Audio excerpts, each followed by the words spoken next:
What's up, y'all? It's your girl, Danielle here, representing the Action Army, representing Call to Action, here once again on this wonderful Monday evening with a very special episode of Chill to Action. As usual, I have with me my wonderful co-host, Mr. Paul Denuzio. What's up, everybody? How's everybody doing tonight? I'm sorry we're late. This is my fault. I got home. It's snow apocalypse here in New York. My wife's had a glass of wine, trying to shovel herself out, so I had to go there and shovel her car up before she fell on her ass. But I'm in here now. I'm ready to go. Let's do this. We love a Kim Denuzio inside of this podcast also. And for the first time ever, coming on to chill, y'all, the one and only, the gaping chest wound himself, Mr. James Spence. Oh, I should have got like a ketchup bottle or something just like That would have been hilarious. Y'all, today we have a very special episode of Chill going on tonight. You know us, we usually have Schmodown competitors, but this episode we really wanted to highlight a big part of the Schmodown community that we don't get to see that often. So y'all, tonight we have the darling of the fan leagues, Mr. Robert Parker. Hey, thank you guys so much for having me on. I'm like genuinely a really big fan of the show. I've been watching for many weeks. Very glad to be on here. I'm excited to chat with you guys. We're super pumped to have you on. So thank you so much for coming in and hanging out with us on Monday night. It's late, and we're very glad that all of you in the chat and all of you that are here with us are joining us tonight. So thanks, y'all. So Robert, first question, as usual, little different this time. Sure. So Schmodown, how did you find it? How did you get into the Schmodown? Sure. So it's actually a little bit of a longer story. So I am not one of those people who's been like obsessed with the Schmoes Know show since the Toad Hop days. I haven't been around the Schmoes community for forever, as many people have. That's just not how I came to find the Schmodown. In high school, I worked at a movie theater.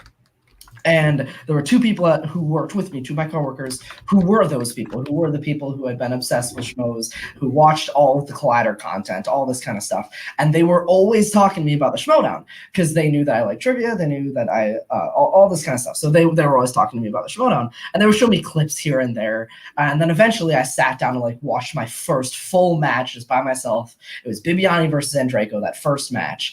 And that match was just incredible. And I'm like, wow, this is so up my alley. This is like, I love this. So I went back and binged everything from the 2014, 2015, 2016 seasons. I got in, of course, I was a big fan of Screen Junkies at the time, a big fan of Movie Fights, so I knew Dan Murrell. Like, I got in through a lot of his matches as well. So yeah, the two coworkers, one was my brother-in-law, or he's now my brother-in-law, and also my team partner in the fan leagues, Tim. He actually showed me some of my first clips back when I worked with him. And then the other person that I worked with, his name was Jeff Malicki. He was one of the original Schmodown reactors, actually, one of the OG reactors. He unfortunately passed away earlier this year, but Sorry to hear that. yeah, but he was such a passionate guy about the Schmodown, so I definitely attribute a lot of my obsession with the Schmodown to both of those two guys as well, coworkers and now family. And then yeah, the fan leagues kind of came along right after that. It was the next natural step, right? I had seen like a post from somebody at Take 3 that they were doing some fan league match, and this was probably towards the start of 2017 maybe. So I've been involved in the fan leagues for almost 3 years, which is a long time. We can do a whole 3-hour show just on the history of the fan leagues. That's kind of how I got involved, obsessed with the Schmodown. That first Schmodown Spectacular really just killed me. You know, I had been a wrestling fan when I was younger. There's a period from maybe like 2006 to like 2013 where I was like obsessed with WWE. So like I understood the championships, I understood the characters, I understood the rivalries, the feuds. Like I kind of got that angle, as well as the movie trivia, which was like always an obsession for me. Was it more so the trivia that kept you into the Schmodown? Like being into movies, obviously, and stuff like that is a good pool for anyone to really enjoy it. But trivia in general, do you enjoy doing stuff like that? Yeah, absolutely. I always credit myself, I don't say this in a good way, but I was definitely a know-it-all kid. I was definitely somebody who like would be watching certain movies, like with my sister, who I'm very close with.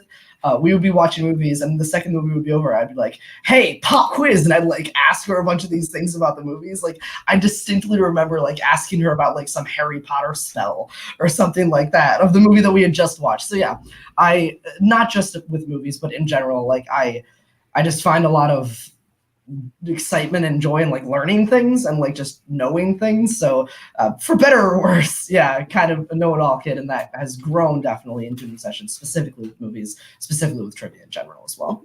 You said you watched wrestling growing up. Was there anyone that you sort of like connected to directly, or maybe someone who inspired you in this character work of Schmodown Fan League stuff? Actually, yeah, my favorite WWE superstar of all time is Christian, of Edge and Christian fame.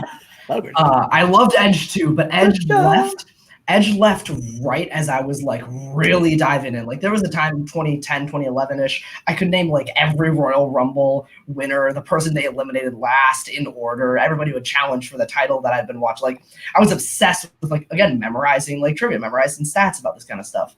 So yeah, definitely Christian, like loved his theme song, loved his like interview show, like the Peep Show was something that I loved watching. So yeah, he was definitely number one. I loved Edge too. I mean, there's a lot from like that late 2000s, early 2010s era that I really, really like. But the one that I point to definitely of like just a really likable guy is definitely Christian. Man, you're showing your age versus my age here. I'm a huge WWE fan. I know, man. But I was a Hulkamaniac growing up. Yeah. I went to the Attitude Era. But I love Christian too, and that theme song that's classic. Oh, his theme song's so good. Literally, I have a playlist on Spotify that's like my pre-match playlist that I play before, like to get me in the right headspace before Fan League matches, especially ones that are like high pressure, high stakes. And his theme song is actually in that playlist. Nice. Christian's theme song. He's a guy that I just loved watching. Well, speaking of the Fan Leagues, you have a pretty fucking incredible record. I mean, just breaking it down little by little. In Full Metal Geek, you're 6-1. In Fandom Fight singles, you're 8-0. In Fandom Fight teams with Tim Bercali, you're 8-1. And then Multiplex Warzone, you're 3-1. How? How do you do this? I will throw a quick asterisk in there. I've never lost in Full Metal Geek. I'm 6-0 in that league. But there's James, a you're lot. fired. There's a lot, right? So the rest you're spot on about. First, it is really like when I got started in the fan leagues, it was like the beginning of 2017. The fan leagues were definitely like, it was called the Fan Movie Trivia Schmodown back then. And the fan leagues have, like I said, there's so much in the history of the fan leagues. They've boomed, they've evolved, they've grown, they've exploded into what they are now, which is just an incredible community on their own. Everybody loves the Schmodown, everybody's committed to the Schmodown, but the fan leagues are also something that has really grown on its own. And I attribute to my success a lot to the people that are around me. So my team partner, Tim, my now brother-in-law, my former coworker, he's a guy that I look up to quite a bit. And he's, my teammate in Fandom Fights, which is that division is sort of like Inner Geekdom Plus. It's Inner Geekdom Plus a couple other categories. So plus like Disney and Pixar and DreamWorks and Rocky and Jurassic Park and Fast and Furious and James Bond and like all those extra categories basically that aren't necessarily geek, but they have a big fandom surrounding them. Yeah, I love Fandom Fights. That's by far my favorite division that I compete in. I attribute a lot of my success to the people around me because they help keep my head on straight. They help check my ego, to be honest. They help me like study, absolutely. They help me strategize. So Tim, my team partner, is an incredible team partner. Couldn't ask for better. I have had a manager in the fan leagues for the last few years, the last year and a half to 2 years-ish. His name's Cody, and he is killer at not just promos, but also helping me pre-match, helping me post-match, helping me keep my head on straight. But also it comes down to studying too. I definitely have put in the time to gain the knowledge that I have. And, people ask like all the time, how do you get so good? How do you gain that success? Like the question you just asked. And a lot of it does come down to not just the stuff that you know and you have known. Like I've been a fan of many of these geek franchises for years and years and years. But it's also what you focus on. It's what you improve on. And it's not just watching movies. It's all of the other studying that goes into it too. So it's definitely a combination of hard work and, of course, the people around me as well. So you keep bringing up studying. And I know Cody Newberry, who's in the chat somewhere. Sports reference. Great. On top of Cody helping you, what do you have like a prime method of studying that you can tell us about? I mean, I don't want to tell you too much, but I will say that I do a lot of unique studying tactics that I don't think people, especially in the fan leagues, but honestly, even like you look up to the IG people, the people who study for Schmo, you look like at people like Rachel Cushing, Kevin Smets, Mike Kalinowski, Chandra Dotapani, like you look at the people who've studied the most. I do things that I guarantee none of them do. Part of that is Cody's telling me not to give anything away. I have very unique methods. So yes, I own almost every Inner Geekdom movie on Blu-ray. Like I have watched the movies first and foremost. That's like obviously number one. You're not gonna improve if you don't watch the movies. But also I'm not just surfing fandom wiki. I'm not just surfing IMDb. I have unique studying methods that nobody else does. Part of it is also I'm a question writer for Geek Leagues too. You mentioned Full Metal Geek. I'm the question writer for that league. I'm the head question writer. So that's just a unique perspective that I have that not other competitors may not have. So definitely watching the movie. Obviously, nobody's going to succeed without your usual flashcards. Nobody's going to succeed without watching the movies, without looking at IMDb, without looking at Wikipedia. You can't gain that kind of knowledge without doing those baseline things. But I go above and beyond, and I do things that I know that nobody else does, and it's definitely attributed to my success, I think. Mm-hmm. That's very cool. So are there movies that you've had, like movies that you just cannot stand to watch anymore that you just study over and over again? Yeah. I absolutely. First off, the answer is yes, 100%. But I am also somebody who just at like my core absolutely loves every franchise in the Inner Geekdom, who loves a lot of the franchises. Not going to say every, but a lot of the franchises in fandom fights at Multiplex. So it doesn't feel like work a lot of the times. Like, yes, I'm taking detailed notes. Yes, I'm doing all of these things while watching the movie, but a lot of times it doesn't feel like work. But yes, there are movies that I've watched many times, movies that I don't like, that going back to revisit can be a struggle sometimes. Like, I've never been a big Star Trek guy. But going back, I've seen Star Trek is my most improved category stats wise. But that doesn't mean that I enjoy going back and rewatching all the Star Trek movies. And the same goes with there's a dozen comic book movies that are the same way. Like, I don't enjoy every time I go back and watch Green Lantern. Every time I go back and watch like Elektra or whatever, insert terrible movie here. But R.I.P.D. That's another one. I guess. Yeah, that's in there. I am not a big Ninja Turtles fan, but I have all 5, 6 of those movies. I'm offended slightly. I know it's my age on that one too. Like I didn't grow up watching the 1990 version. So yeah, there's definitely movies that. Okay. No, you are doing a great job. I appreciate that. But yeah, there's definitely movies from every category. Like even categories that I am in love with, there are still movies that I sometimes find it hard to go back and rewatch.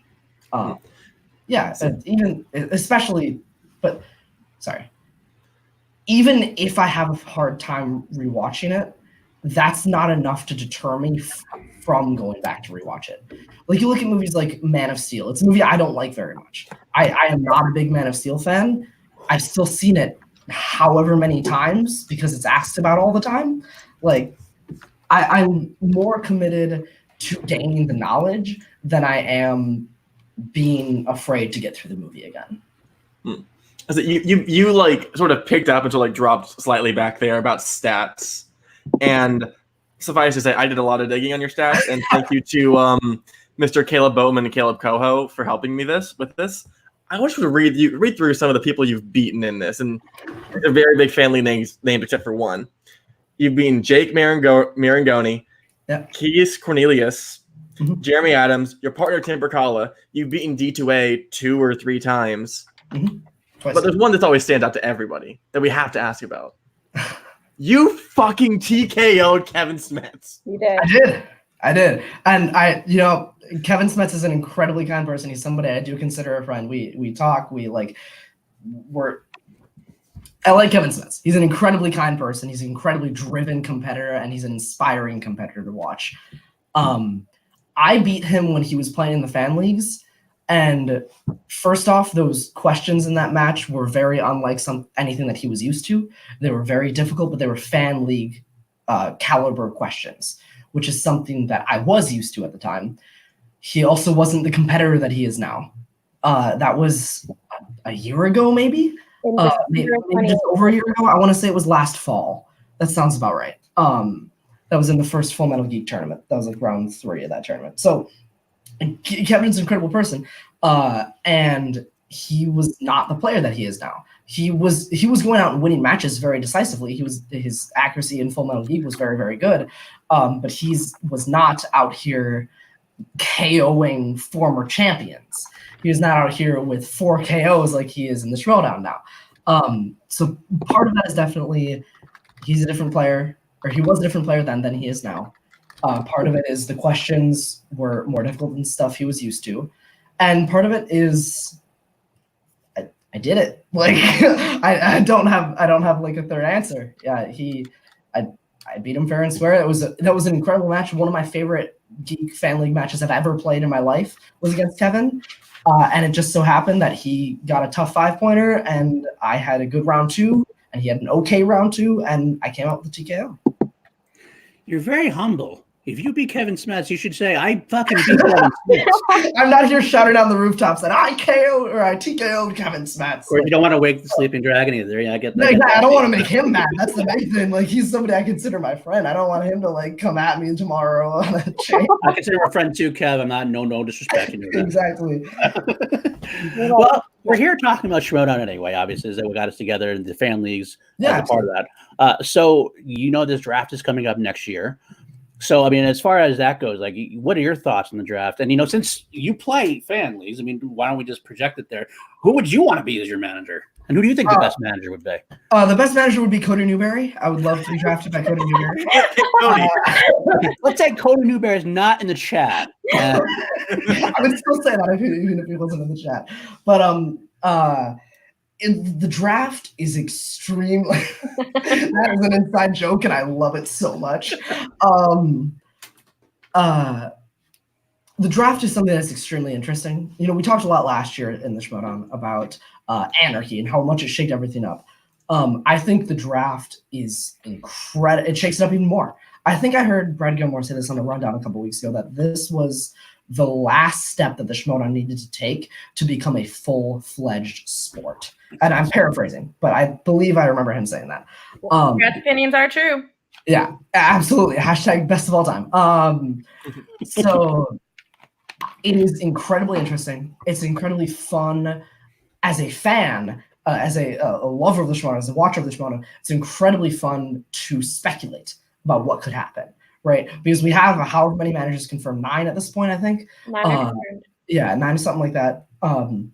It's incredibly fun to speculate just who are going to be the first 10 people picked, who are going to be the first 10 draft picks, and then even on top of that, like what managers would work well with what players, what teams could mesh. Like you look at players who are absolutely dominant with good but maybe not stellar knowledge-wise teammates, somebody like Tom from Looney Bin, who what him and Video Drew do is incredible character-wise, but Video Drew is not a stellar trivia player.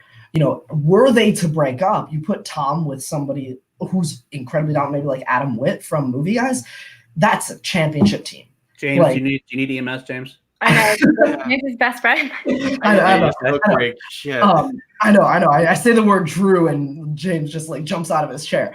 But so it's incredibly interesting just to speculate what could happen. And we've been speculating for a month and a half, 2 months now. And I cannot wait for it to be a month from now when the draft is finally happening. And many fan league players have guessed, like, oh, if I were in the Schmoedown, who would I want? And I've done the same thing on calls, like with other fan league players, like who would I want? And I think there are 3 or 4 standouts for me based on the pedigree of the manager and based on their history, based on their skills on the mic, based on how they can work with their players. Like every player needs something different, and I think certain managers can accommodate that and certain can't. Like certain managers just need to be good on the mic, and that's all they need to do. If you're managing Ethan Irwin, you need to be good on the mic, and that's all you need to do. If you right, like that's all he needs. If you're managing a different player, they may need some more encouragement before the match to get their confidence up, right? It all depends on the player, and it all depends on the situation, right? So me personally, like many fan league players have been, oh, who would I want? And many players like are right. Me personally, I would want like I've thought about this, like maybe based just on the pedigree. You look at somebody like Dagnino, you look at somebody like Emma or Roxy or Kaiser. Like those are like 4 managers that have shown that they work incredibly well with their players. They work incredibly well with their like specific needs of their players. You look at Roxy, right? What she's done with Odd Couple. Just from like watching that, she turned them from a really good team into a championship team. She did that because she knew what they needed and she made it happen. The same goes for Emma, right? When Emma took over the Fife Club, what she did with Mark and his singles career, what she did with Shire Wolves, it's the same thing. She knew what her players needed. Dagnino and Kaiser, I think, are the 2 best managers on the mic, period. I think they are both incredibly funny, and they get what the Schmodown is going for from managers. And I think they're both in game as far as like the gameplay goes, from challenges to strategy, et cetera, et cetera. I think they're both extremely well equipped to tackle this next season. So one fan league player may speculate one thing, one may do another. That's like that. Those are the ones that I've thought about. But I know so many managers who do. Look at somebody like Coy Jandreau, who I think is incredibly passionate about the Schmodown. He's passionate about the categories, hasn't quite made it as a player, but I think he'd be a great manager. The same goes for Ken and Grace. They've gotten 2 championships this year. It really depends on which manager is best equipped to handle their players' needs. That makes a lot of sense. So really quickly, I know you're talking about Schmodown right now, but I need Richard Jarvie said something inside of the chat. He said Robert makes hosting seem so easy, and we know it ain't easy in reality. Best kind of guest. I agree. Your voice and just how you go on and on about it. I talk a lot. I know. No, it's so good. So with that, like you do stand-up comedy, correct? I do. Yeah. Yeah. So I want to hear a little bit more about your stand-up life. Sure. So I saying I do stand-up comedy is a little bit of a stretch. I have done stand-up sets here and there. So I have done open mic nights mainly. I've never headlined a show. I've never done all this kind of stuff. But I've done open mic nights. The school I go to, UW Stevens Point, represent Pointers. We do a comedy open mic night every semester. So I'm actually, with my on-campus job, I'm the one who initially put that event together like 3 years ago, and it's just been done every semester. So last year, I decided to step up and do my own set for the first time. I'd been working on a set for months. So like I have done a 10-minute set there. I did it again. So I did it last fall. I did it last spring. I did it this semester. I've gone to a couple other the major cities and done opening sets here and there. I've like for my summer internship, like I traveled to Portland and I did a set in Portland. Like, so I've done open mics. I haven't like done a full show or anything like that, but I find stand-up to be something that like I have fell in love with the second I tried it for the first time. Cause like, I don't think I have an incredibly like quick wit. Like, I don't think I'm somebody who's like going to sit here and just bounce everything off and like have the best, most quippy response ever off the bat. But like, if I have my time to like sit down and like structure jokes and like write out a stand-up set, I think that like I do okay at it. I definitely like am not very experienced, but at least for like the college shows that I've done or like the I'll tell you a funny story in a minute. I'll include part of that. I'll actually will do that. That would be great. So stand-up is just something like writing jokes, and that process is something that I've done for a long time. I just like keep a notepad in my phone. I've done this since I was like a sophomore in high school, where I just like keep a bunch of punchlines or like funny stories, things that have happened to me that I think could be turned into jokes. And then when I'm starting to write a set, I sit down and kind of put that together, right? So I've done it probably eight-ish times now, just like small sets here and there, 10 minutes, 5 minutes, 8 minutes, somewhere in there. And it's just something that I absolutely love. I love performing. I've done theater since I was 7 years old. I've been performing magic, like card magic and crazy stuff like that since I was 10. Like, I just love performing. I love putting on a show. I like making people laugh, like making people smile. And stand-up was the next logical step for that once I got to college. Very cool. That's got to be pretty helpful with like your personality inside of the fan leagues and stuff like that as well. Yeah, absolutely. And I'll tell one funny story since somebody asked for it. But this was part of my first set. So how does this start? This started, I was like, so last night I was scrolling through the endless void of hate and suffering, right? So I was on Twitter. And I came across this article, and I thought it was the stupidest shit ever. And I thought it was so dumb. I actually showed my roommate. The article was about, it basically said how guys should carry condoms on their person at all times, right? And I thought it was the stupidest thing ever. So I showed it to my roommate, and he's like, bro, what do you mean? You know, he's a bro kind of guy, right? He's like, bro, what do you mean? It makes sense to me. Like, what are you, a pessimist or something? What, do you want to have something on you, like, just in case? And I'm like, Michael, look at me. Right? I don't look like somebody who's gonna have something on them just in case, right? I'm not a pessimist, I'm a realist, right? I don't look like somebody who needs something on them just in case, right? No, that's not who I am. You look at me and you think, oh, so that's who safely ejects their USB before unplugging. You're right, I do. Like, that's a little story for my first set. That's a good one. Now we need to know is, as your nickname, are you Robert the Realist Parker or Robert the Pessimist Parker? Oh, absolutely. Wow. You have to be a little self-deprecating to be a comic, so.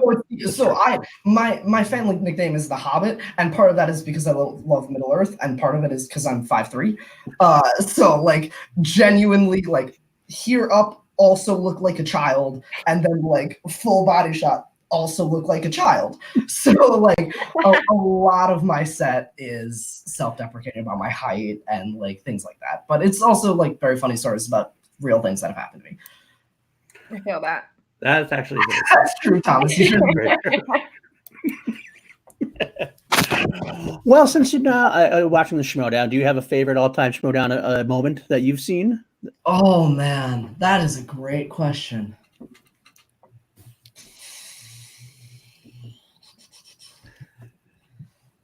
And while you're thinking about that, while you're thinking about that, yeah, go ahead. I'm gonna think. that's pretty good. That's pretty good. But my favorite. So my favorite match of all time is Cushing versus Kalinowski at the Throwdown in February. Yeah. And that is because I'm such a huge fan of IG, and because I'm so big of a fan of both of those competitors in that division. I think that like that is just such a if you show somebody the Intergeekdom division, you're like, okay, you've seen singles and teams. Want to see Intergeekdom? This is the first match you show somebody, because it is the absolute epitome of what the Schmodown can be, which is anything can happen, anybody can win. At the top of their game, the most like S tier players, they're both incredible. Anything can happen in all. Flash! Mr. Sam Jones! And like that, he's gone. Anything. Exactly. I knew it was coming at some point, but I wasn't expecting it then. Try to find new ways to hit it in That there. was fantastic. I love it. Yeah. Yeah, exactly. Anything can happen. But I don't know if that's like my favorite exact moment. If we're talking like specific moments in the show, because that's a full match, right? If we're talking about the exact moments, man, it's hard to beat that 5 horseman reveal. Like, I remember watching that. I was like, I had worked the night of, so I wasn't able to watch the live stream until like 2 a.m. And I stayed up and watched it, and I was at home, and like I remember just getting goosebumps, like so bad, like just listening to that music hit, watching the reveal, like that was just such as like that like brought back like the wrestling kid in me who was like so into WWE. I'm like, oh man, this is fucking great. Like just I was transported back, and as far as like a single moment, I think that might be my favorite moment in Schmodown history. That might be the most WWE. Oh, absolutely. That. Except maybe the hitting with the chair through the table. Maybe. that of course too. And actually, the other one might be the Ghai entering to Myrtle's music and the free for all was kind of a very that was great too. WWE type. And somebody who was obsessed with the Royal Rumble when I was watching WWE, that was an exceptional moment. Oh, yeah. I think you might have just like sort of offhand answered the question I was going to lead into, but do you have like a favorite Schmoedown competitor, or even just someone who you're like, ooh, I want to be teammates with this person. I want to get in a match with this person. Like, is there someone who you always think about in your future of like, what if? I mean, my favorite Schmoedown competitor all time is Rachel Cushing. Because I mean, how can you not say Rachel Cushing? Like, I get the people who say Merle, and I get the people who say Levine, and I get the people who say Kalinowski. Like, I get all the. There's that moment. That is true. That's where I get a lot of the other arguments for the other players, but Rachel will always be my favorite competitor. Just because of the triple threat, the true knowledge that was on display, the dominance and Inner Geekdom. I could go on and on and on about why I love Rachel Cushing. But I mean, Dan Merle is definitely one of the people that got me into watching in the first place. So there's definitely like a level of fandom and a level of respect for that. Kevin Smets, a friend of mine, he's the best, and he's gonna kill it spectacular. You can't deny what somebody like Andrew Ghai has done with the character. Levine, when he was on his run, that was when I was like really getting involved. That was the 2017 season, so that was when like my fan league presence was like starting to build up a little bit. I was building a lot of these friendships in the fan leagues. I was doing a lot of reactions for Take 3 back in the day. Like, so Levine going on his run was very impressive. I love Levine. Man, it's hard. It is so difficult to pick like my one favorite Schmoedown competitor. If we're talking active competitor, I have to say Kevin Smets. Gotta give some love to my boy Polyama. But yeah, active competitor, it's probably Smets. But like of all time, Rachel Cushing for sure. And like you mentioned the teams thing. I haven't played in like normal movie trivia, like non-geek, non-fandom related. I haven't done that in a year and a half. Like I used to be okay at that kind of trivia, like Multiplex Entertainment, one of like the best fan leagues out there. When they were doing their first, their like normal movie division was called Warzone. When they were doing their first Warzone tournament to crown their first champion about a year and a half ago, like I did good in that tournament. Like you mentioned, I'm 3-1. That's because I haven't played in a year and a half. But I made it to the finals of that tournament and was playing for the first singles championship and lost by TKO to Polyama. He beat me for the first singles championship, and I haven't played a normal movie match then. I'm not terrible at normal movie trivia. I think I'm better than a lot of solo geek players, people who play exclusively in geek. I think I'm better than a decent amount of them, but I haven't done it in a long time. I haven't studied normal movies in a very long time. I think I could pick it back up and be okay, but I'm never gonna be the S or A tier player on a team. I'm never gonna contend for a singles belt in the fan leagues ever again. If somebody like my brother-in-law Tim or like somebody like Zach Ford or I'm not. 2017 or 2018, Robert, is very different than now after only playing geek for the last 2 years. But there's tons of it. I think I could be a great supplementary player, especially in the fan leagues, to somebody who's like killer. Especially the stuff that I'm bad at. I obviously am a younger person, so I do not know your 70s, 80s, and even 90s movies. That's not the kind of stuff that I know. So, if I'm partnering up with somebody like Jeremy Adams or Caleb Bateman or et cetera, go on about fan league people who are good at the older stuff, I'm the kind of person who's going to watch all those blockbusters and get your popular movies, and I'm going to nail all those points. But I'm never going to be the 18 player. I'm definitely the supplementary player. And I'm also super streaky. Like when I play along with the team's division of the Schmoedown, some matches I'll get 3 points in round 1. Other matches I'll get a perfect round. Very inconsistent in normal movies. So geek has been my focus for 2 years, and that's how it's going to stay because nobody's ever going to take these belts off me in the fan leagues. And I hope that I get some good competition, which I am getting in the near future, actually. There's some matches going up very soon that are title matches that are very, very good. So Before we go into this or that, I do see a question from Nerd Chronic in the chat. Yes. What's up, dude? It's the did you know the Three Ninjas question? Did you know that? I have heard of that movie. Absolutely never seen that movie. Absolutely, definitely not. Like I said, I haven't. There are some 5-pointers in the Showdown that people get wrong that I do know, which like surprises myself. Like I said, I'm not terrible at normal movie trivia. It's just not been the focus for a very long time. Fair enough. Well, it's time for the very special segment. Well, not very special because it's the one we do every week, but it's the one that you know and love. It is special for us. This or that. And if you haven't been here before, welcome. This is a place where I will give Robert 2 or 3, actually, this week, options to choose from. I'll give very little context, and he'll get to choose between them. He can either just say it outright or he can expand on it. Either way, it should be fun. Of course, we have some that are every week, some that are tailor-made. So let's get right going with the one we ask everybody every week. The first one, the important question: are you Team Ghai or are you Team Trader? I love that I'm finally in this question because 6 months ago I would have said a different answer, but today I am Team Bateman. I'm sorry. God, I'm sorry. damn it. Best of luck with your future endeavors. But honestly, as a player, he has grown on me so much. I never was super impressed by him until this season.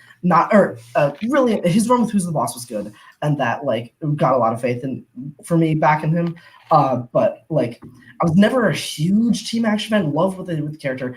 Didn't really love. I know this is like sacrilege. This is heresy. The things I'm saying on this show. At least on the show. Yeah. But yeah, what Bateman has done, the way he talks about the passion for the league, I did say Trey. The way that he talks about the league, the passion, the fandom that he has for the Showdown is the same thing that I have. It's the same thing that you all have. It's the same thing that many fan league competitors have. It's like, it's the way you want a Showdown pro or Showdown personality to be obsessed with the show. Yeah. And that is why he's won me over quite a bit recently. Absolutely. I still think he's going to lose to Bibbs, but. Ooh, now you're really trying to get kicked off. Yeah. Uh-huh. I am. Yeah, Cody just disavowed me. I think I've been kicked out of a chat here. I would just like to say that I'm very proud of the chat tonight. I will throw this up. I don't know. Well, that's what this guy says, but he's going to be disconnected now soon too. Best of luck in your future endeavors. Okay. Well, we're going to move on past that one before we completely lose the room here. That's what I saw on. How about foosball or air hockey? That is a great question. It's foosball all the way. I actually, fun story. We have a work meeting every Monday night that I actually just came from about an hour ago. And after the work meeting, we have like another round of the foosball tournament, and it's me and one of my roommates against our other roommate and our boss. And today was the last night. It was the last night, and it was 4 matches to 4 matches. So it was tied. Tonight was the deciding night, and we won. So it's foosball all day. Definitely. I love me some air hockey, but it's foosball. Fair enough. Fair enough. Okay. Stand up or trivia? Trivia. Okay, that's a easy. And I love doing stand up. I love it. I have like I love writing comedy. I love performing comedy. And yeah, I have some great writing partners who help me out with some stuff in like, especially recently, like me and my roommates will just like sit around and just bum around ideas, and it's incredible. But trivia has been a part of my life for 3 years, which is longer than a lot of fan league players. I've been around since the start of the fan leagues, and that's not necessarily a pretty story, but it's gotta be trivia. Fair enough. I get that. Let's see. Replacement Batman. Dick Grayson or Tim Drake? Oh, Dick Grayson. Dick Grayson. Everyone says that. Oh, I love Dick Grayson, and I like Tim Drake. I'm a massive fan of the Batman Arkham video game series. It's my favorite video game series of all time. And God, Nightwing's like one of my favorite DC characters. Dick Grayson is just such a complex character, and I think he is a better character than Tim Drake. Although I would love to see a Jason Todd story. What do you get to? Okay. Fair enough. Lord of the Rings. The movies or the books? Movies. Movies are better. You don't get that very often. I love the books and I love how deep they go. But the movies are by far more accessible. It takes me a shorter time to watch the trilogy extended edition than it does to read through the full series. That's fair. That's very fair. And the movies are more pertinent to trivia. So Okay. Yeah. Okay. Full Metal Geek, multiplex fandom. oh man, that is so tough. That's a dick question. You try to do at least one. That's fair. I'm going to say multiplex fandom, and that is because that league has existed longer. I've been playing in that league longer, and also my team partner Tim. I can't take away Full Metal Geek doesn't have a teams division, and Fandom Fights does. And some of my matches with Tim and with Cody have been the highlights of my fan league career in the last 3 years. So I gotta go Fandom. But if it comes to which I'm better at, it's Full Metal Geek, because I know the core geek categories better than I know some of the fringe fandom categories. But yeah, I gotta go multiplex. Okay. Now we obviously you're on a call to action. This is a reactor after show, Yeah, but we're gonna throw two other ones out there. D2A or Take 3. Take 3. That's not even. Yes! Nico, I tried for you. I gave it up. I gave him the option, Nico. Look, I may get some heat in the fan leagues for saying this, but I don't think D2A has trash takes all the time. But I mean, me and Tim have beaten them twice in multiplex fandom.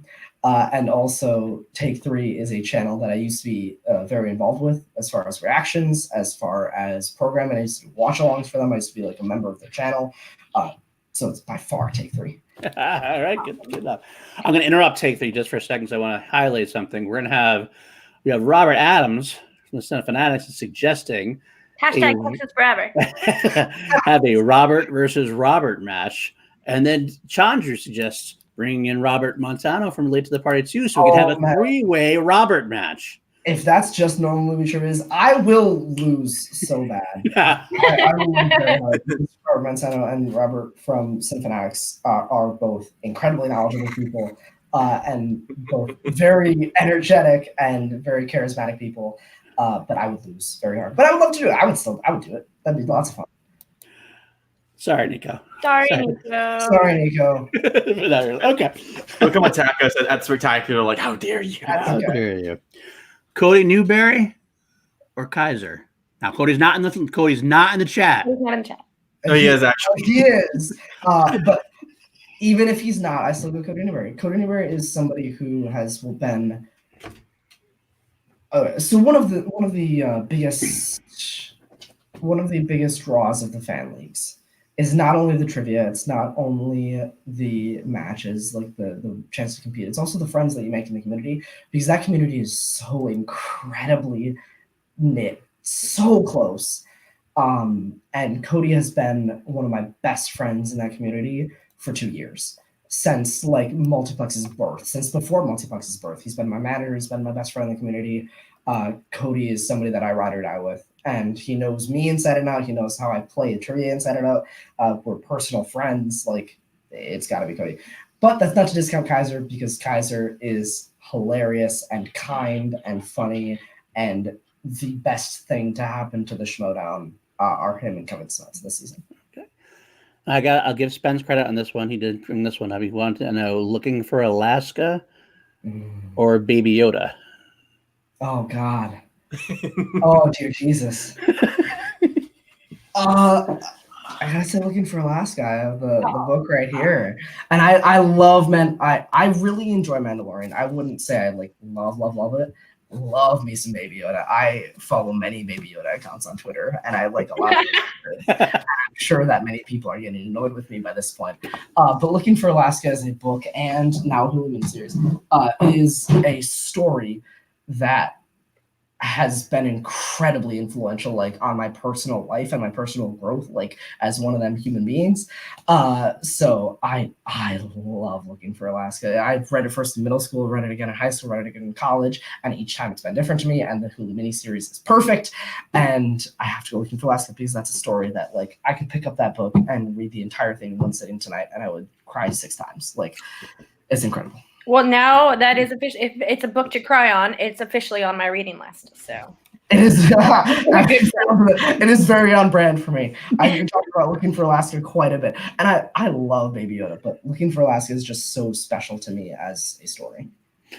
Fair enough. Okay, we'll end this or that with one more question. It is a question we do ask every week on this show. It's very on brand today, especially. Call to action host James Spence. right here. Yeah, him. That guy right there for a gaping chest wound. As much as I would love to steal Bibiani's usual answer, I have to go Spence. I don't know. You all give him a hard time, and like I understand he's got some hot cakes, and he's got some trash takes too. But I think it is clear his passion for the Shimono and his passion for the community is very clear. So I, as fun as the gaping chest wound sounds, I'm gonna take Spence. I need to be more often to guilt trip the guests. It's true. This is I'll also tell Paul and Danny what I really feel off camera. Wait. Go ahead. We can. Okay. Oh, So this shit about Jim. Let's talk shit about this guy. Okay, so. That'd be easier. Hey, James, welcome back. Nothing else was said. It's okay. So that will end this or that this week. Thank you very much.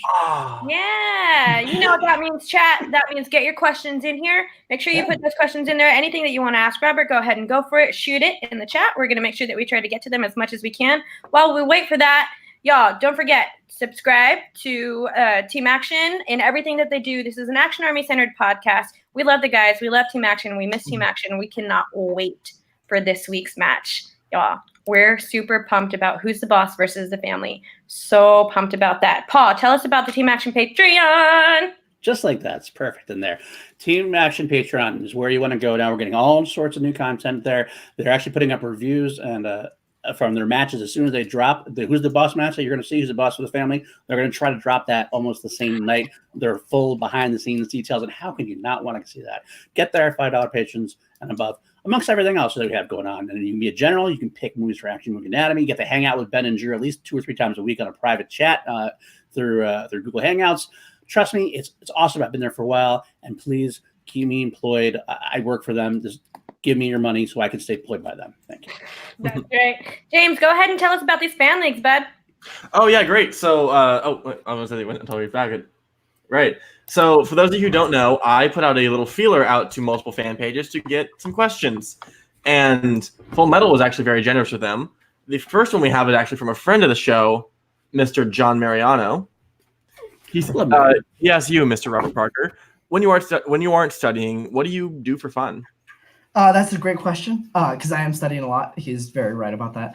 I love, as for watching stuff, I love watching Mandalorian at Disney Plus now. So that is just a lot of time that I've taken away from studying and instead chosen to watch Phineas and Ferb on Halloween Town.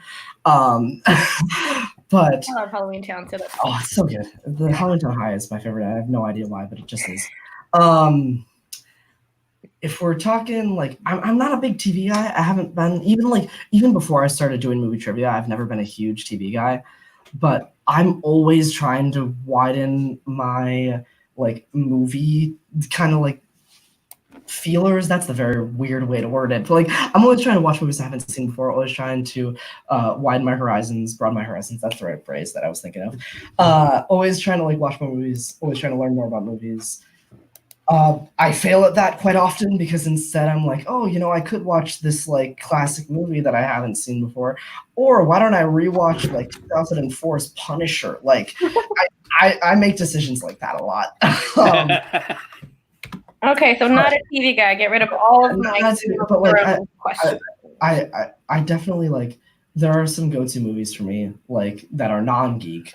but that are still like fantasy sci-fi. Like those are my go-to genres, like animation. I love those kind of things. So I'll try to watch anything. But if we're talking non-geek stuff, I am more inclined to rewatch something I've already seen than to watch something new, which is a fatal flaw of mine. I'm more inclined to watch something like The Princess Bride, which is my favorite movie of all time. Or, like, this time of year, like I'll watch a shit ton of like Christmas movies or like all kinds of stuff like that. So the next question we got was actually from Dan Skip Allen, which just sort of helped assist the answering the question. The new Lord of the Rings series on Amazon. Expectations for it? I'm trying to TV keep series gonna suck. Yeah. So I'm trying to keep expectations low, but I'm all in. Like I'm so glad that they're not just they're like calling it the Lord of the Rings, but I'm so glad that it's not like Frodo's journey, just like in a TV series. I'm so glad that they're not doing that. I'm glad that they're going back in history. I'm glad they're doing the ancestors of Aragorn with like the Numenoreans and like all that kind of stuff. I would like to them even go further back. Like I would love to see like. I'm gonna get real nerdy on you guys for a second, but like I would love to see like Morgoth's rise to power. I would love to see like stuff from early Silmarillion. Like I would see like Morgoth and Melkor. I'd love to see like Celebrimbor forging the rings. Like I would love to see early like first age stuff, and that's very dorky. I'm all in. But I'm all in for it either way. I think the people that they have attached to it are incredibly skilled, artistic people who are very good at like the art of filmmaking, TV making, and I think that it's going to be very, very good. I could hear Stephen Colbert just sweating in the corner when you mentioned the Silmarillion. Yeah, right. 1,000 fans just screaming. Here. And last question we got for the fan pages is from Mr. Ryan Permison. What's a movie that's like rated low on Rotten Tomatoes or anything that you just sort of find yourself attracted to? Sure. So I don't like thinking of Rotten Tomatoes as the be-all end-all for good or bad movies, but a lot of people in our space do, which is okay. If we're talking like this is like guilty pleasure kind of questions, so like a movie that's rated very low and most people hate but I love, and a lot of those are going to be like I'm showing my age again, like mid 2000s fantasy movies, things like Stardust or Aragon. Like I love the Aragon movie, and I know that it's not good, but I love those books and I love that movie. So that's like the go-to for me is like 2000s era fantasy movies. But there's a lot of those that are crap, but I love Golden Compass, like all those kind of things. Oh, I love the Golden Compass, though. I don't care what anyone says about that movie. Good. I genuinely. Oh my god, it's so good. And Stardust is so good in that movie. And Stardust is low-key one of my favorite movies. Stardust is incredible. That is an incredible movie. Actually, before we get back to the chat question, I do have two little questions I forgot. One is this or that I forgot to mention. Yeah, absolutely. It's a three-way this or that. Mm-hmm. Don't Tell Peter, Sam Jones Jr., or Halle Berry's Catwoman. Don't Tell Peter. Just because that's so iconic, and I love Smets to death. But that is like one of the most, except for maybe Flash. That is the most rookie mistake of any Schmodown competitor this year, because he knew the answer. If he says the words "repeat the question" or takes 2 seconds to just relax, get out of his head, and think, he knows it, and then he goes to sudden death. Like that's the kind of like rookie errors that like had he played in the fan leagues longer, or et cetera, dozens of other reasons, right? Those aren't the kind of the mistakes that fan league players are going to make consistently. Because I've played, Spencer said I've played like 30 maybe IG matches in the fan league, maybe more. Like people in the fan leagues don't make, especially who've been around for a long time, they don't make those kind of mistakes because that's just match experience. It's just numbers of matches that they played. Fair enough. Now, here's an important question. That's a fun moment. Now, I don't know if you saw this or not at one point, but Call to Action did our own draft. I did watch this. I did. And did you know that? Let me try to get this full screen. You can see that. Now, see, in row E is James Spence's draft. Yep. Oh, wait, no, I forgot about this. No, damn it. Now, at one point, you're not going to see your name, but that's because you're going to see it instead in row, I believe it's either Billy Belford. And that's because James was smart and said, you know what, maybe someday he will make it to the Schmodown, so I'm going to draft him. But instead of keeping you, he traded you away to Billy Belford so that he could fill up his Drew. Hey, Yep. hey. Coy I traded John him for Drew Tom. managing. No. Let me say it. Coy John Drew managing, Drew Mhm. McQueen, and Drew Ghai, Drew Grant, and it just kind of goes on and on in that fashion. And it's a team that even Chandru himself, who's in it, said, "God, this team sucks." So I don't know what you would think as.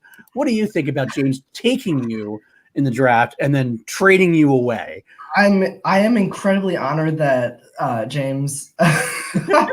I'm incredibly honored that James believes in my pedigree in the fan leagues and my reputation in the fan leagues. I'm incredibly honored that I was drafted in the first place for some reason, and I'm hurt that he gave me away just to get another Drew.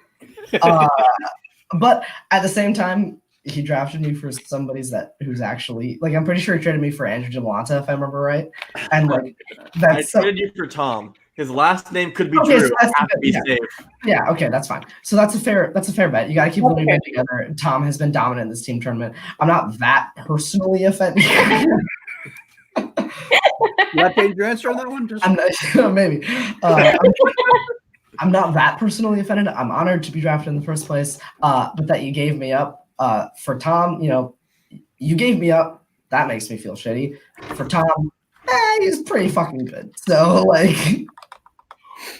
There you fair go. enough. I can't be too mad. Is what I'm saying. Oh, all right. Well, we do have a few that I noticed in here. Let's see. I got to find it in the chat now. We're going to start with Nico. Different question: him or Caleb, Coho, or a gaping chest wound? Gaping chest wounds just still don't sound very appealing to me personally. Unfortunately, like I hate to answer Nico in a preference question. I am gonna have to take Nico and Coho.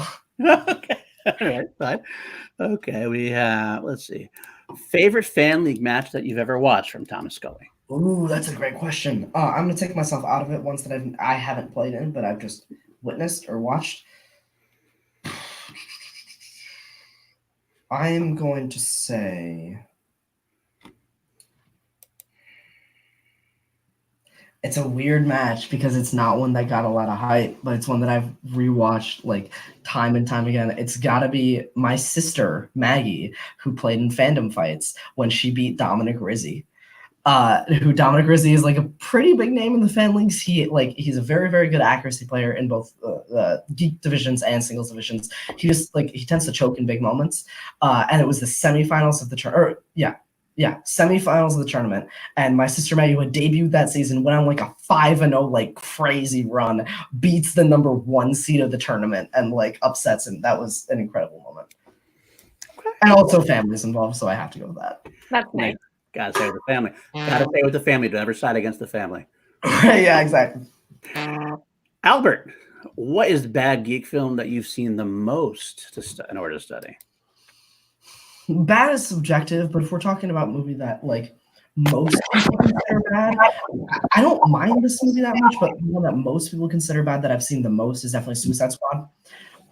I don't mind Suicide Squad. It's a movie that I think is fine. It's got some bad pacing issues, bad tone issues, but like, if somebody says, "Oh, you have to go watch Suicide Squad tonight," like I'm not gonna throw a fit. Like it's a fine movie. Most people consider that to be very bad. If we're talking about movies that I personally consider to be terrible that I've seen far too many times, it's got to be one of the 2 Fantastic Beasts movies. I hate both of those movies, but I've seen them both quite a bit. Hurts. All right, hold on. My computer just froze up a little bit. If somebody wants to take over for me, Danny, for a second. Yeah, so Caleb Boatman in the chat asked, is it tough balancing being a face and also being entertaining? Oh, that is a great question. I think faces have a much harder job than heels. Because I think, and that's what I've played a face in the fan leagues for the last 3 years. And like recently I've started going a little bit more heel because of the people surrounding me, my partner Tim, my manager Cody, they're a little bit more on the heel side. So like I've been starting to drift a little bit more that way, but I think it is much harder to be consistently nice and approachable and like very, very like likable. I think it's harder to do that than it is to talk a lot of shit. And I think being a great heel is still very difficult, but I think it is harder to pull off a face than a heel. The way that, like, I wouldn't say I'm the best face in the family community at all. The way I think my accuracy, my stats, and my record and my reputation helps a lot. It helps speak for itself quite a bit. Like the sort of talk just surrounding, like, if somebody's going into a match against me, especially if it's like an IG match or a geek match, like, people know that they're coming in, they're in for a fight. So that makes it a little bit easier for me to, kind of say, oh, I respect this person a lot. I'm really excited to play them today. It's a lot easier for me to say that when they have to come up against me and try to beat me in singles, which hasn't happened yet. Okay. Does Robert, you prefer a match where you dominate and KO, or do you want a tough challenge that's you barely getting by? It depends who I play. And that's like, if I'm playing somebody that, like, that's happened a few times, like if I'm playing somebody who I personally do not like, God, I love to knock them out. Like, Spence listed my full record there. I think, like, in singles inner geekdom matches in the family, so I want to say like 18-0 or something like that. Like, it's something weird. I don't remember exactly, but like, I know, like, it's in Multiplex you're 8-0, in Full Metal you're 6-0 just this season, and I believe in MTFO you're 1-0, 2-0, something like that. That's right. That sounds about right. That sounds about right. But like 75% of those are by knockout. Like, so I definitely have more matches that are by knockout. And if it's against somebody I really don't like, then I love knocking them out. That just feels so good. But if it's against somebody that I really respect, I love putting on a great show and making the last stand. The match I'm going to point to is me versus my partner, Tim Bracala. There was in Multiplex Fandom, there was a Summer Series tournament. It was like a 32-person singles tournament, and Tim won the whole thing. And him and I played, and it came down to the last question, and it was the closest. It was the first anybody's ever taken me in a family geekdom match, and it's against somebody that I love and who is my genuine family. And God, that match is incredible. I love that match so much. So depends on who I play. Okay, I got Caleb Bateman, who does not understand my Ed Harris obsession, but he will learn if he watches Ed Harris enough. He will all slowly learn why he is the greatest. What is your favorite flood or blooper in the fan leagues? Oh man, that's tough. There are a lot of like really weird answers. I can't think of any right now. If we're talking like blooper, there's gotta be like some weird intro or outro that Caleb Coho did where he just tripped on all his words and it was cut out of the match. But like my favorite like awful answer, like a flub kind of thing, was in the team title match in the summer. It was me and Tim versus Nico and Chris Dolman. It was against D2A. And the question was like, oh God, it was some 70s. Oh, you know what? It was who voiced Frodo in 1978's Lord of the Rings in the Ralph Bakshi version. And Nico answered Macaulay Culkin. And I'm like, Okay. Okay. So if we're talking like just terrible answer, that's got to be number one on the heap. Fair enough. Okay. This is a good question I like from Malcolm's Middle Earth Media. Sure, yeah. Which fan league player do you think could beat you? Who's got up and coming that could beat you if they studied hard enough? The macho answer of like, oh, me being like in character as Cody Newberry would want me to say would say, oh, nobody. Right now, Full Metal Geek is in the middle of their tournament, and Thomas Scully has been kicking ass in that tournament so far. So I think if Scully puts in the time, I think he's a great player. And the number one is definitely Tim Bracala.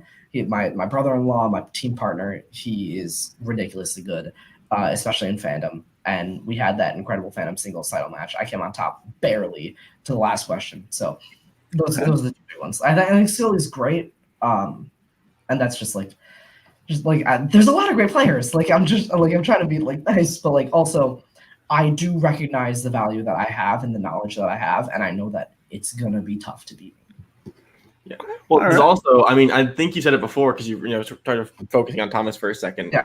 The fan leagues. Yeah. He played in maybe the greatest geek match of all time a couple weeks ago against Jeremy Adams. Yeah, that match went to sudden death. It was the high scoring Full Metal Geek, or it was the high scoring 3-round geek fan league match of all time. Those two both killed it. And Scully's good. He's good. He came into the Full Metal Geek tournament as a 16th seed, and he just made it through. He just beat Jeremy in round 2, So like he's kicking ass. So that was great.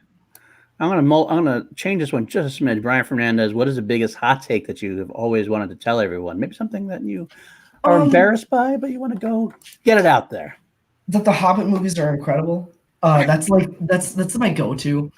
But like I love the Hobbit movies, all three of them. I think all three of them are great films. I saw just a little bit of a nugget. I saw The Hobbit: The Battle of the Five Armies 14 times in theaters. Wow. That was when I worked at the theater. I saw that much. So I love the Hobbit movies. I understand the fact that they are a little bit more childish. They are a little bit more condensed. They are a little like they probably didn't need to be 3 movies, but I love all 3 of the movies that we got. I will actually say, just no one cares about my opinion, me, but the fact is that they get a little more flack than they should. I think because Peter Jackson had to, you're doing a lot more winging as they went along because of the scheduling and everything else. He wasn't supposed to be the director. Right. He was supposed to be Guillermo del Toro. Like I understand the fact that they get because it didn't need to be 3 films. I forget. I think there was a lot of studio intervention, and I think that the 3 films that we got, I wholeheartedly enjoy every single second of them. Absolutely. Okay. Richard Eric Jarvie, I'm the Call to Action podcast host. Who is your favorite band or artist? So I've been listening to the same 6 artists since I was a freshman in high school. I do not branch out of my music taste that much, but I am a big fan of One Republic is my favorite band of all time. Love One Republic. I love me some Imagine Dragons. Walk the Moon. I love Blink-182. I'm a big fan of stuff like that. That's my genre. That's again, like I said, I haven't listened to new albums in 6 years, but those are my go-to for sure. Okay. Nico just comes on and said the Home Alone kid was a joke answer. That's okay. Sure, Nico. That's what anyone would say, but that's okay. Caleb Owen says, favorite Phineas and Ferb episode? That is a great question, and it is Summer Belongs to You. So he's saying that because I actually, me and Chance Ellison, former Movie Trivia Showdown team champion, we have a Phineas and Ferb podcast together because we are both that age, and we love that show. It is the 1-hour special, Summer Belongs to You. Okay, fair enough. Let's see, got another one. Favorite hosting combo in both the fan leagues and the Schmodown? I'll answer the Schmodown one first. I love seeing Ken on the desk. Ken is one of my favorite. I think he's a good manager. I think he talks well on the mic and stuff like that. I think he's a better host than he is a promo shooter, a promo manager. I think Ken is a great host, and I think Mark Ellis. I think those two combined are outstanding. And I love many of the Schmodown hosts, but the pair of those two are stellar. And then in the fan leagues, Kane McMillan and Caleb Cohen, which we haven't seen happen in a while. But Kane McMillan currently in Florida, on a Disney internship. He's on a break from the fan leagues. One of my best friends in the fan leagues. He's killer. And then Caleb Cohen. Those two are the kind of ones that created the Fandom Fights League, basically. They were the first 2 showrunners of that league, and I think those two play off of each other very, very well. Okay, all right. Cody Newberry, what do you think about the good, the bad, and the ugly? Is that Case, Nico, and Doman? What are we talking about? Which? I'm confused. Here. However you want to answer that, it's up to you. We're not censoring you anyway. If we're talking about the film with the Man with No Name trilogy, the 1975 movie, I haven't seen it. I haven't. If we're talking about D2A, then I think I've made my statements clear on this podcast. Okay, fair enough. Speaking of that, we'll give him another shot. Who are people you have played against that you respect the most? Sure. I respect every person I play against. I play face, but also as a person, I respect everybody I play against because I have been champion of the Geek fan leagues, of the main 3, so Phantom singles, Phantom teams, Full Metal Geek. I've been champion of those for a long time. I've been the first champion of both of the singles divisions, second champion of the teams division. I've been champion of those for so long that if somebody earns their way to I'm gonna sound like a dick when I say this, but if somebody earns their way to play me, they deserve to be there, and they deserve my respect. But that sounds very pompous and high and mighty and blah blah blah blah. But we have Spence here. You sound like a dick. Whoa. If somebody's playing me in a geek fan league, it means it's a title match, and it means they're earned this spot there. So that earns my respect for them. If we're talking about people that I respect the most, it's Tim Bracala, my brother-in-law, my partner. It is Jeremy Adams, who I played in a Fandom Fight singles title match against, who is a mainstay of the fan leagues. He's an incredible person. It is Kevin Smets, who I played in Full Metal Geek. It's Jay Burns, who I played in Full Metal Geek. There's a few names out there. Okay. But like I said, I respect everybody who I played against. Fair enough. Okay, I got about 2 more here, I'll say. Sure. Yeah, absolutely. About Star Wars or Star Trek? Star Wars. That was an easy one. Yeah, and I Trek has grown on me quite a bit. I haven't watched any of the TV shows, but I've watched the movies a number of times. I own them all now. Like, Trek has grown on me quite a bit, but there's just something about like the little moments in Star Wars that like make me fall in love with movies, like with just watching movies. Like I came to Star Wars late. Like, I'm gonna let you know. Like, the first time I saw Star Wars was when I was like 8, like, which was 2006. Like, all of the original trilogy were out, all the prequels were out. My first Star Wars that I saw in theaters was Force Awakens. I actually God, I'm old. I know you're not old. I'm young. The first Star Wars movie that I saw was Phantom Menace. I saw the prequels before the original trilogy. I know how terrible that is. I know it's terrible. But like I came to Star Wars very late compared to things like Harry Potter, Middle Earth, etc., comic book movies, right? I came to Star Wars late, and like there's just something about like the trench run in New Hope. There's something about like the Death Star battle in Return of the Jedi. There's something about every single moment of Force Awakens that makes me fall in love with watching movies. Like, that just makes me a fan of this medium of art. And Star Wars does that for me far more than Star Trek does. Absolutely. You broke me. It is. I'm sorry. I'm so sorry. It's because I'm young. I was born in 1998. I'm a little boy. Like, I have a daughter that's only 2 years younger than you. So anyway, we have Caleb Boatman, a good one. The multiplex admins have a Hunger Games. Who dies first? Caleb Code dies first. Caleb Code tries to like 1v1 somebody. He tries to like make an alliance and he gets stabbed in the back instantly. And who wins? Man, I think Caleb Boatman is a scrappy little guy. I think he can fight with a knife, and I think he wins. And I love Hunger Games as like a series and as movies and books and like all that kind of stuff. But like I think Boatman, like if they truly had a fight, I think Boatman would win. I think he would be the best at playing the game, like making allegiances, betraying them at the right moment, killing people like in like creative ways. But I mean, it's no question that Koho dies first. No, fair enough. I could argue that. All right, we'll end up with one last question before we wrap up. Richard Eric Jarvie has a very interesting question for as far as we're concerned. Also, who's going to win the Reactors Award for the Schmodown Awards this year? You guys, it has to be. And I'm not just saying that because I'm on your show. Like, I mean, without rundown, like I think you guys.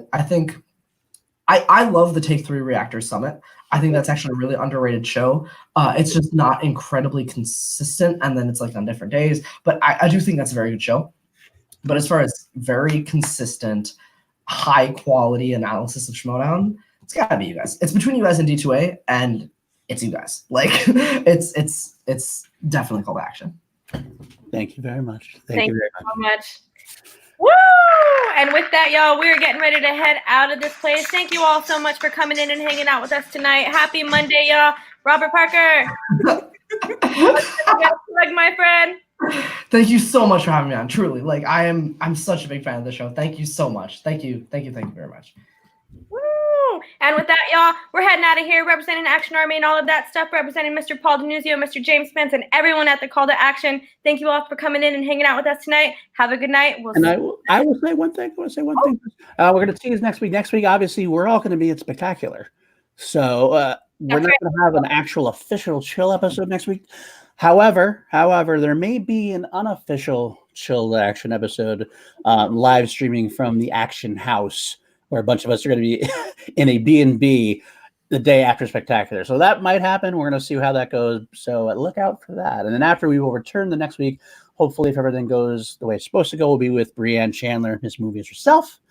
And beyond that, we have a couple other people in the works, but we'll cross some T's and dot some I's before we get there. So that's that. So there we go, y'all. You heard it here first. Make sure you come out and hang with us at Spectacular. Most of us will be there. Come and say hi. Let us know that you watched the show. Thank you all so much. We really appreciate every single one of y'all. We are out of here, y'all. We salute. We salute.